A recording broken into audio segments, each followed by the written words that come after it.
Pag-usapan natin ang balitang yan kasama si Tingog Party List Representative Jude Asidre. Magandang gabi, Congressman Asidre, at welcome back po sa Arangkada Balita.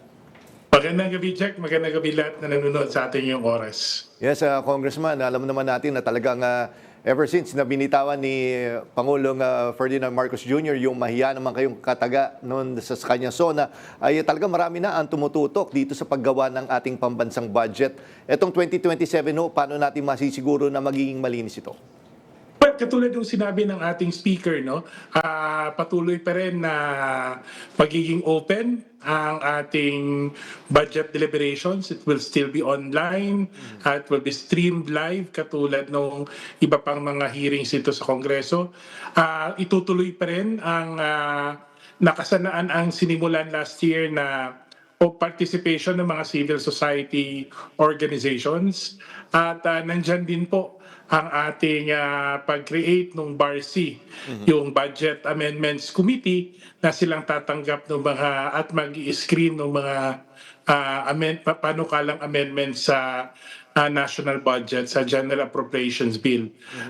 Tuloy din po ang live streaming ng Bicameral Conference Committee, kung saan mas makikita pa ng ating mga kababayan kung paano natin babalangkasin yung sa pinakadulong parte ang pambansang budget. And Congressman, ito, di ba, yung civil society ay pwede silang ma-monitor din nila. Pero pwede rin ba silang mag-air ng kanilang mga questions? Well, merong dalawang pagkakataon kanina po na-explain po sa amin na meron hong dalawang meeting ng People's Budget Consultation Sessions, no? Kung saan magkakaroon ng pagkakataon mismo ang ating mga civil society representatives na magtanong sa ating appropriations chairperson, sa mga sponsor ng budget. Saka sakali meron silang gustong panukala o di kaya may hinahanap silang clarification. Oo. Congressman, ito din ba yung naging practice last year or panibago ito? Kasi kung matatandaan, parang last year yun nga, yung sinasabi, yes, pwede silang mag-participate, pero parang medyo nabitin sila, yung pwede silang magtanong or ano. Pero ngayon, this time around, ay pwede na po pala.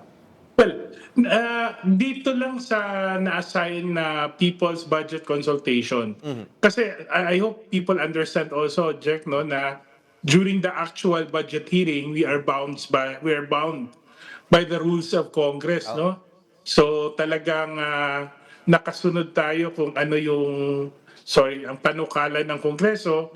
Sila po yung patakaran sa Kongreso, yun po yung sinusunod. So medyo hindi pa ho tayo masyadong yung leeway with regards to the participation ng civil society during the actual budget hearing. Pero ang alam ko, mas papaigtingin pa ho yung consultation sessions natin para mas maging klaro po at talagang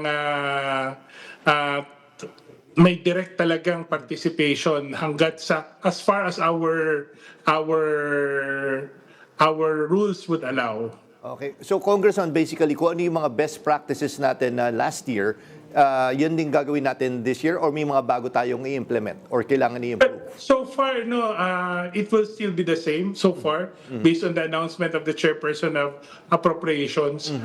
Yun nga lang, ngayon meron mas. Kasi nung last time, puro bago eh.